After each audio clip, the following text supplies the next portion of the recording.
clear. It had been about 7 inches of snow going into yesterday.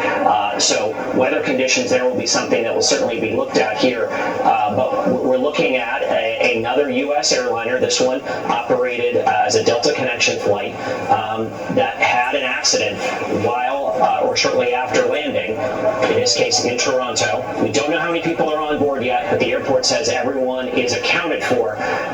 We hear that there may be some injuries, but it does look like the cabin of the airplane, the passenger area of the plane, remained intact fully when whatever went wrong, and it went wrong with enough force, it appears, to have ripped the wings and the tail off the airplane, and it came to rest there on a runway in Toronto.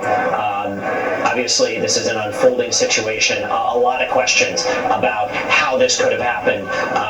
What could have resulted in this plane essentially flipping over as it was touching down or shortly after touching down from Minneapolis-St. Paul, John. Chris, is there anything in that terminology all are accounted for that we should take any clues from, or that can be put into any further context, or are they just literally trying to give us the limit of what they know without trying to get ahead of themselves, which is also something we won't do? I think it's that. I think it's an effort to not get ahead of themselves. We don't know how many people were on this aircraft. The airport says passengers and crew all accounted for. Certainly they're going to have to be assessed for injuries. It would be almost unfathomable to think that no one was hurt in this kind of accident. So there will likely be some injuries. We are hearing that federal authorities are receiving some reports or some indications there were injuries. Because this incident happened in Canada, the Canadian version of the NTSB will lead this investigation. I've spoken with the U.S. NTSB. They are aware of this incident. They will essentially be invited to join as a party. They will contribute whatever investigators or research investigative power that the Canadian equivalent may need. But this will be led by the Canadians, with the NTSB assisting wherever they can here.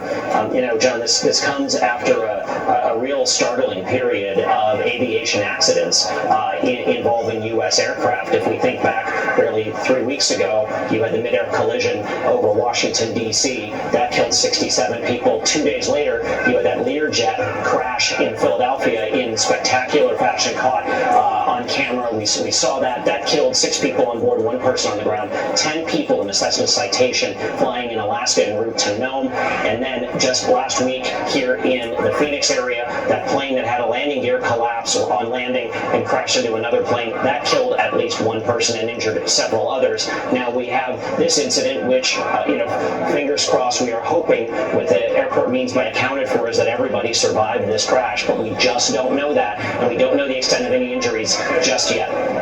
Chris